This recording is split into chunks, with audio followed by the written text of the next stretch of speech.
दर्शक हो, आता पाहणार आहोत एक सविस्तर बातमी। महाराष्ट्र राज्यातील मराठा समाजाला आरक्षण मिळालं पाहिजे यासाठी मराठा आंदोलक मनोज जरांगे पाटील यांच्या नेतृत्वाखाली महाराष्ट्र राज्यातील सकल मराठा समाज मुंबई येथील आझाद मैदानासह मुंबई शहराच्या विविध भागांमध्ये आंदोलनासाठी पुन्हा एकवटला। मराठा समाजाच्या या मागणीस्तव गरजवंत सकल मराठा समाजाला आरक्षण मिळालं पाहिजे अशी सकल मराठा समाजाची तीव्र मागणी आहे।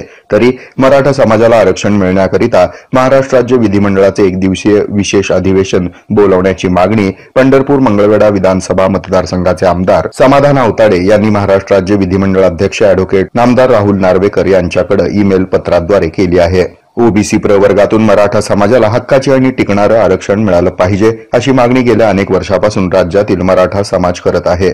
या मराठा समाजाच्या वतीनं राज्यभर विविध आंदोलन आणि मोर्चे काढण्यात आले होते, परंतु आरक्षणाची मागणी पूर्ण न झाल्यानं पुन्हा एकदा राज्यातील मराठा समाजानं मराठा आंदोलक मनोज जरांगे पाटील यांच्या नेतृत्वाखाली मुंबई येथील आझाद मैदानावर 29 ऑगस्ट पासून आंदोलन सुरू केलं। या आंदोलनाची तीव्रता पाहता मराठा समाजाच्या आरक्षण मागणीला योग्य तो तोडगा काढण्याच्या अनुषंगानं राज्य विधानसभेचं एक दिवसीय विशेष अधिवेशन बोलावणं गरजेचं असल्याचंही आमदार समाधान आवताडे यांनी पत्रात नमूद केलंय।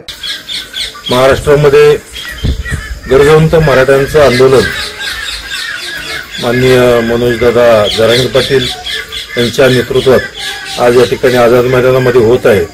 मी सर्व मराठा समाजांना आरक्षण मिळालं पाहिजे आणि कुणावरही अन्याय न करता ते मराठा समाजाला आरक्षण मिळालं पाहिजे त्याकरता या विधानसभेचे अध्यक्ष राहुलजी नार्वेकर साहेब यांना पत्र देऊन एक दिवसीय अधिवेशन घेण्याची मी मागणी करत आहे आणि नक्कीच मनोजदादा जरांगे पाटलांच्या या मागण्या या ठिकाणी या सभागृहात मांडून त्या सर्व बहुमताने मान्य व्हाव्यात अशी मागणी मी या निमित्तानं करतो।